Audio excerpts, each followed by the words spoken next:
I'm Dan, and this is 10,000 Hours of Indie, a podcast exploring new music and delving deeper into what goes on in the background of the independent music industry. I'm a musician and passionate music lover, and I wanted to delve deeper into new music in the independent scene around the world. I also saw this as a chance to help artists connect and share their stories, so if there's someone you hear and you want to find out more about, every podcast has links in the show description. Get involved, help this community grow, follow on the 10,000 Hours of Indie socials, you can find all the links in the show description. And also feel free to email me about anything music related, 10,000indie@gmail.com. I'm open to any ideas and love listening to your promos.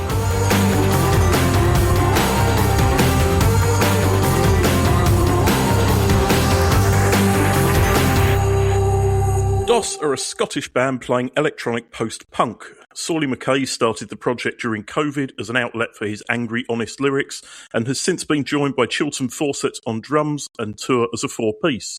DOSS released their debut self-titled EP last month, and at the time of this podcast being released, will have just finished an 8-date Scottish tour.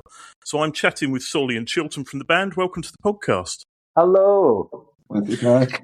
So, you've gained quite a lot of attention from some well-respected musical publications and radio stations. Sorley, how much does that assure you that the switch from jazz and blues was the right choice? Don't know, there's less money in it.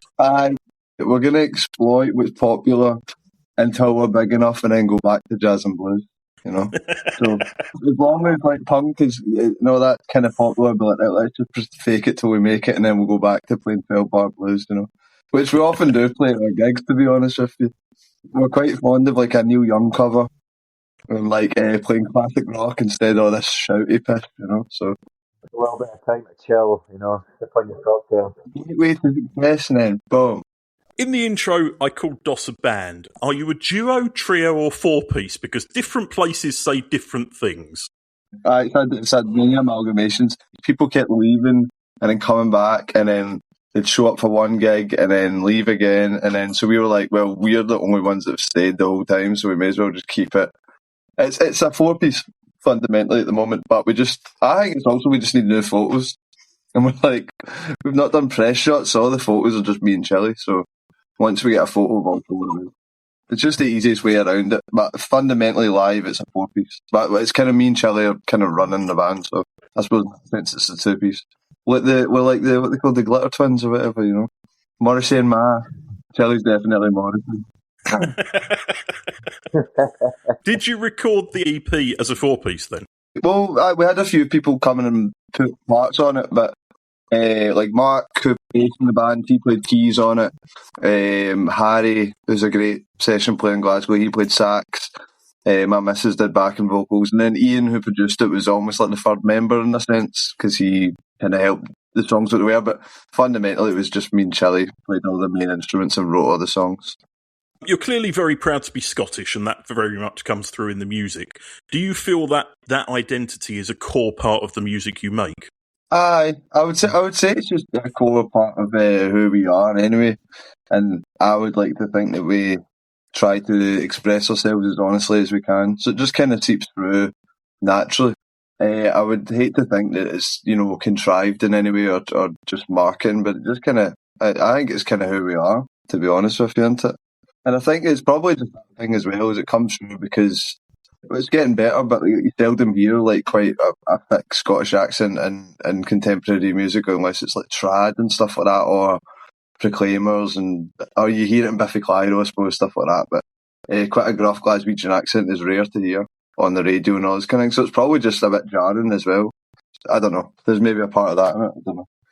Yeah, it's kind of riding that resurgence of like people realising their roots and not being ashamed of it. And I don't know, we don't want to hide away for that, but we don't want to be like the same time like seen as nationalists or anything like that. It's just being proud of where you come from, isn't it? And trying to portray that in the music. And I guess singing and shit like that with a fucking Ouija accent, you can't get better than that, can you? Exactly. I think you made a good point there as well about it's not trying to be this pure nationalistic king or even try to like isolate anyone from enjoying it. It's just, I know when I sing or shout, whatever it is, I'm talking about stuff that I've observed and experienced, so it would only make sense to do it in in my own accent as opposed to like a transatlantic accent. You know, it'd be a bit weird, like talking about places in Glasgow, like if you're, I went down to Govan and all that kind of shit. You know, it just makes sense for this project. You know. It's distinct as well, you know, like, and like even like when we're thinking like, you know, we're joking about doing Neil Young covers and shit like that. It's like it kind of opens up a whole creative like realm for you to like pick all these like classic tunes, whatever they are, like could be bangers for like 1990s house bangers or whatever the fuck. But if you're singing it in a staunch Scottish accent, it just totally changes it and flips it on its head, and you can just go different ways. It's like, oh, we just sing that in a Scottish accent, and that's it. Brilliant, great, we love it. All right, banger. So you started this as a bedroom project during lockdown. What was your initial aim, and how has it changed over the years since then? I mean, I've been making music since I was like 14 or something. I used to have an 8-track, and then I studied sound production, and then so I would just make music for myself, just pleasure. I was just too much of a shite bag to put anything out there. It terrified me. And then when I started making these songs and then singing or shouting or rapping in my own accent, it just clicked, and I was like, oh, this actually sounds like real music. Like it sounds like its own thing. And then from there, it just made sense. And I think it's changed now. There's more of a goal in mind, you know what I mean? And it's kind of, I suppose it's like, we've kind of proved to ourselves that, oh, this is actually digestible to a lot of people. Like it's niche in what it is, but it's also kind of marketable, I suppose. So I think now we kind of, in some degree, like it's a learning curve, but me and Chillie kind of see it more as a business, almost like we kind of treat it as such, and it's more professional. And it's about everything else. It's not just the music, is it? It's like all the other wee bits and all the bits you figure out by failing, you know. You learn by failure, and then it just makes you more confident and more a bit wizened up to how everything works. Yeah, I think now we're just trying to work it to a point where we can pay ourselves minimum wage for the band, and then we'll be happy. And pay rent, it's grand. You've been compared to bands like Sleaford Mods and Idols, to name just a couple. In fact, you've compared yourself to those two in a way. Have they been musically influential on you, and what about other influences? Yeah, I think maybe, like, I liked Idols before DOSS. I liked Joys and Act of Resistance, but then I kind of went off them a bit. I think at the start of DOSS, I was like heavily into Sleaford Mods, of the simplicity of it, and also mixing the electronic and live instruments. But now, I mean, I don't listen to either of those bands. I don't know what there's so many. It's like there's such a broad range of influences now, isn't there? Yeah, like we've kind of evolved away from that, haven't you? Because like you can see it as well, where it's like Sleaford Mods they've hit a kind of plateau where they're like, fuck, what the hell are we meant to do now? And you know, Idols are kind of just still just doing the same thing as well, and it's just a bit boring. Though both those bands have done well for themselves. I suppose it's like you kind of when you're making kind of politically charged post-punky kind of shit, and they obviously like kind of laid the groundwork for that coming, you know, getting really popular. You can only do it for so long, you know what I mean? Like, we're kind of definitely trying to stray away for that, especially with this new EP and stuff like that. It's like, we don't want to keep writing, because it's just, everyone's doing it now, you know? And I'm scared anyway of getting just pigeonholed into that, where everyone wants to hear you just, like, moaning about the state of the world and politics and all that. So, I think now, I don't know what our main influences are now. See, when I get asked about bands, I'm always at a pure blank. So I think, like, going into the studio with the EP, it was definitely, I mean, I was listening to like The Garden, We Love Tom Waits, stuff like that, like kind of making it more character based and more melodic and more guitar based as well, less riffy and more kind of, I don't know, bandy, I suppose I would say. As I mentioned in the intro, you've just released your debut EP. Tell me about some of the themes of the EP. Well, masculinity is a big one. People of power seems to be just a reoccurring theme. We toured US for 2 weeks last summer, so I think that influenced it a lot. That kind of hyper-capitalism, kind of, I don't know, but then I was also, I mean, when we were writing it, just the lyrics were not meant to be too on the nose. They're a bit more poetic and a bit more free to interpretation. I think most of the songs, that kind of what ties them together is this kind of like the absurdity of life and the absurdity of how people try to find contentment, and how it's kind of the opposite of what you really should be doing, I suppose, is what I was going for. Lyrically, anyway. Musically, I think we just wanted to experiment, make it weird, more melodic, more instruments, And it feels like a new thing, it's a lot fuller sound, a lot richer, and probably less specific to Glasgow. It kind of feels bigger than just writing about Glasgow and the problems here or whatever. Aye, it's in the distance, isn't it? It's like it's in the background, Glasgow, but we have kind of moved away from that a wee bit. But definitely took ourselves less serious, I would say, when making that EP.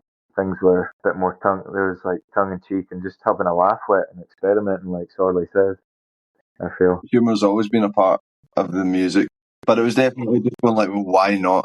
Why not do that?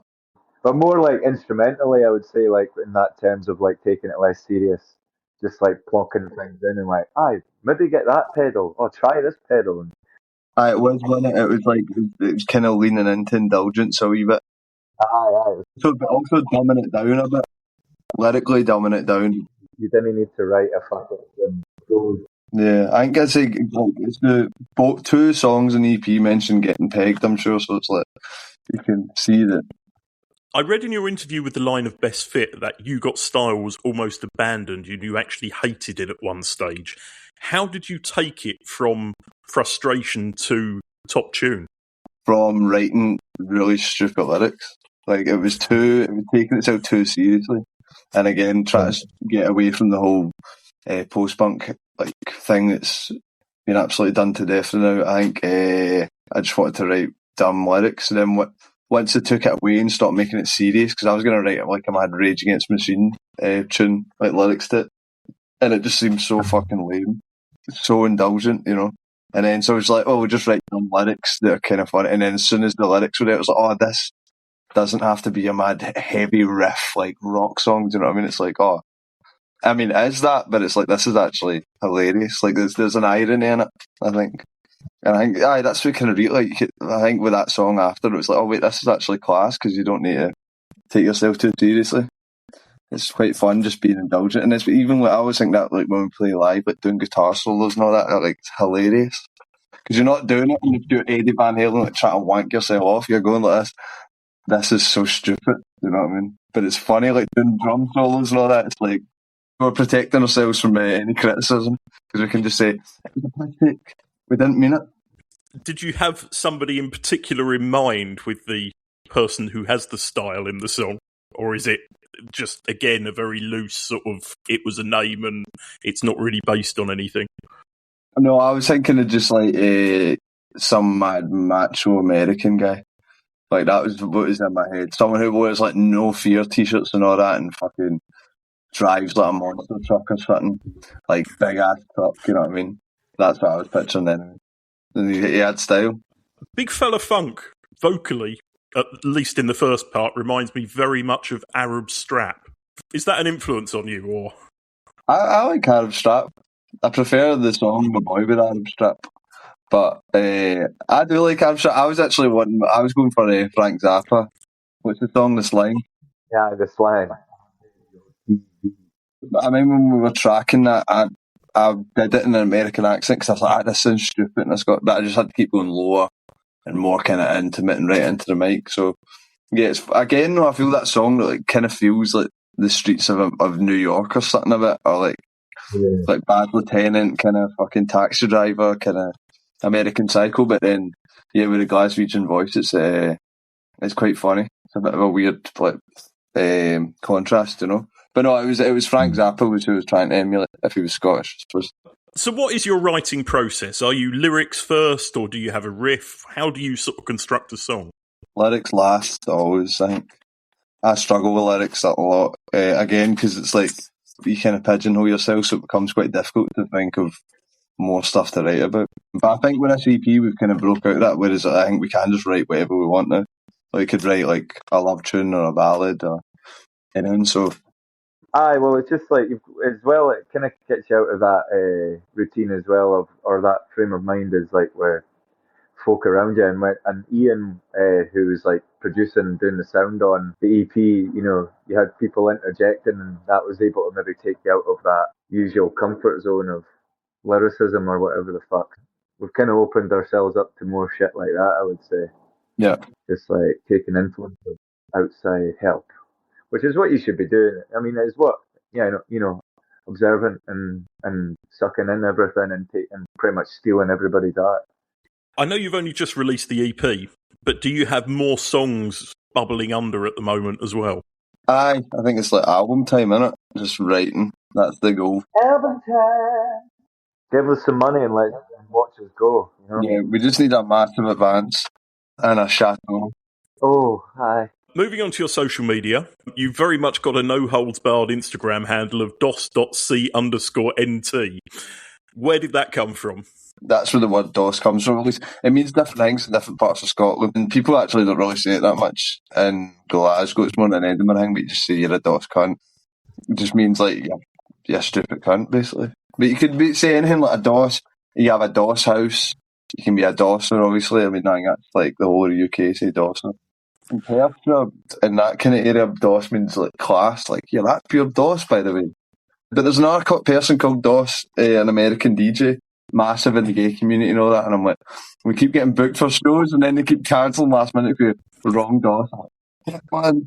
Now look how much they're going to pay us. And then it's like, oh, $5,000, we'll come. And then it's like, oh, wrong DOSS. Like, every time, man.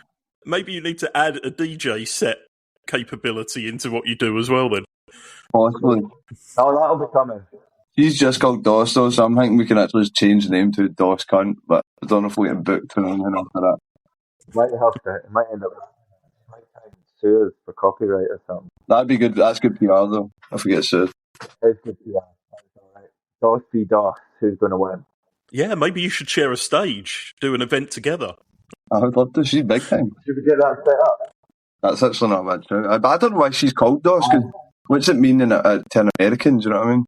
I was thinking that when I looked her up. I was like, where'd she get that from? Yeah. Hey, DOSS. It doesn't sound as good with an American accent, to be fair. No, it doesn't. Nah. You seem to really enjoy making slightly silly social media videos. My favourite so far has been the trip around Dunkeld. It showcased an area of Scotland which I think most people are unfamiliar with. What inspiration do you have for making these videos? Because you actually seem to enjoy them as opposed to a lot of bands who find it a chore. I find it excruciating. Oh, I think it's so disgusting. Like leaning into the silliness, like trying to do anything serious, is just, oh man, I cringe inside. I feel it's such a, like, we were in the park the other day filming stuff, and Chilie's a free spirit. Chillie can do anything, he'll strip and do anything, and fucking, but I just... I hate how it's content now, and that's the only way that you have to fucking get people in, but, you know, is what it is. But I'm glad you enjoyed that one, because I actually enjoyed making that one. That one was alright. That was a wee day out. I think showcasing parts of Scotland that people won't have seen before is a great idea. That could become sort of a side project to the band as well. Full of good suggestions. Write that down, Sorley. I've written it down, mate. That is a good string. You can be like DOSS's tour of Scotland. You just go like absolute shiteholes as well, you know, like Motherwell. I think that's what you need to do with it, because it is so painful and soul crushing to have to promote yourself in such a shallow way. If you make it fun and personable, then it makes it a bit easier, you know. We always try and like see it as a sketch, like we're just trying to do a wee sketch and try and make it funny or fucking amusing in some kind of way. Also, you can't, I think taking yourself too seriously is just fucking lame. You don't appear to have any music videos for this EP. Is there a plan to release any? Yeah, I was thinking of one today, actually. Yeah, I think, well, it's just that there are a lot of work, usually costs money, and like the ones we made, the first one was fine at his budget, the one King of the Castle, we were lucky, me and him were both unemployed at the time, so we had like so much time to like build a set and get all these stuff for it, but it's just so time consuming, and to be honest, in terms of engagement, I know it sounds really lame, but like sometimes lo-fi stuff you film your phone does way better in terms of like people finding your music, so I don't know. We've got tour videos and stuff that we should probably release in something, and we're going to film quite a lot of the Scottish tour, so we might make something out of that. But I had a good idea for a video today for Big Fella Funk, which involved a lot of Vaseline. So if it's cheap to get a lot of Vaseline, then we should definitely do that video. KY jelly and Vaseline, all lubes. Maybe you need to look into a sponsorship deal with Vaseline. Oh, I'd love that. I've got chat lips, man. Vaseline. I know. Moving on to your live shows, there's a great full show video live in Glasgow on YouTube. You seem to really enjoy the live scene. what gives you that buzz when you step on stage? I think fundamentally it's more a live band anyway. I wouldn't say we're not like the tightest band of all time, and it's not just, but it's just a good. I don't know. We just are quite intense, I think, and people must pick up on that. I know, like it's quite a cliche to say, but kind of leaving it all out there, kind of thing. It gives me a thrill and helps me transcend a wee bit. It's just a natural high. I think it's the most addictive part of all of it, really. Even if you hate the music, you'll kind of go, well, they fucking went for it, at least, I think that's what I enjoy in bands as well. Whenever I see a band, when they fucking go for it, and they, like, you go see someone like Baxter Jury or something, and he's just fucking sweating and screaming and totally grateful to be there, and I think we try emulate that when we play as well. So at the time we're chatting, you're about to embark on an 8-show Scottish tour to promote the new EP. Are you excited? Buzzing. I've done my last day of work. I'm good. We love touring. That's kind of where we find we get our kicks, is being on the road with the boys.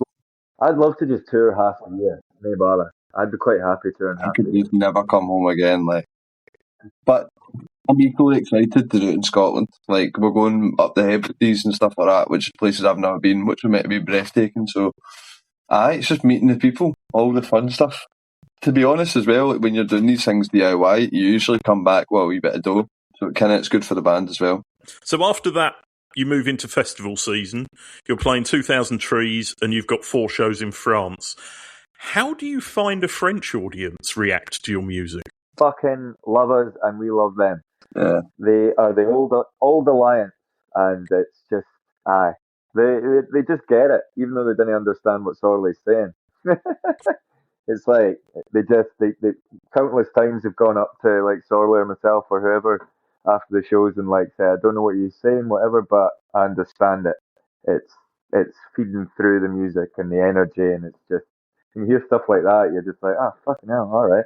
Yeah, we love France. Fuck, they come out on a Monday night, you get fed right, you get paid, you get a bed to sleep. Everybody's cool and beautiful and into fucking art and culture. And even the Burger King here there's amazing, and I fucking hate the Burger King. I don't eat McDonald's, but McDonald's in France is actually fucking good. It's crazy, and it's clean, and it's not full of people that probably shouldn't be there as often as they should. You know what I mean? We love it. We bloody love it. And I can't wait until next month as well. Oh! Because we always go there in winter as well. We've never been in summer, so I'm excited to be there in summer. One of the shows is a festival show, is that right? 2 of them are at the same festival, and then 2, I think we might have an hour show, so it'll be 3 of them are just standalones. So should be good. You've played a lot live, including in the US. What have been your live highlights so far? Some shows kind of take you off guard. I remember when we played in Chicago, it was quite quiet because there was a whole fuck up with the show and blah, blah, blah. The show basically got cancelled, but no one told us. It was the quietest. There was probably only like 20, 30 people there or something. But it was like my favourite show. Well, one of them anyway. It was class. But I think... Yeah, and then playing in that laundromat as well. I mean, there's too many, We were on tour a couple of years ago. We played in an abandoned mechanics, like a garage. In the middle of winter in rural France, and it was fucking amazing. It was like they got all these weird lights and all that, and just everyone came out. I love playing in weird spaces. Like I played a gig under a motorway bridge in the early days of DOSS, stuff like that. But then I think I can speak for the band probably that because the more we're playing and the more we're kind of changing the sound and getting tighter as musicians, every show kind of is more enjoyable because it's like it keeps evolving into a different thing. Like the last couple of shows we played have all been really fun. We played a few in-store dates there for the record. They were great. It's just like every show we play, I'm getting more and more happy with what's happening with the band, and what's happening with the audiences and stuff. We're just all pretty comfortable, aren't we? Especially, obviously, we're always going to compare it to hometown shows, but like in the past 2 years, whatever, we've consistently put on like 2 hometown shows a year or something like that, and to see them grow and grow and grow, and see the audiences get more and more mental, and like the floors are shaking and all that. It's like fucking right. So I think the highlights are they just keep on coming. What's next for the band once summer's over then? Because you've obviously there's a gap in the calendar then for you as it stands? Are you going to play some more UK shows or start thinking about the album, or what's next? Album time, probably. Yeah, we're kind of, because we've been touring and doing a lot of stuff DIY for a while, we kind of don't really want to regress, in a sense that we don't want to. I'm not saying that playing more people is regressing, but we don't want to have to break our back for no money anymore. So we kind of turned down a lot of shows because people are like, "Oh, come do this for how much money?" We're like, "We'd love to, but we can't justify this because that's not even fuel." So we kind of, in a way now, we were like, "Well, what we've built the now has pretty much been built by us doing it DIY on our own back. The band is sustainable financially at the moment, so it's like we're just going to keep doing what we're doing. I think just build it and people will come, because we've never really had a hand up from the music industry, as you could call it anyway. So I think the next couple of months, if good offers come through and they make sense, we'll take them. If not, then it's just writing.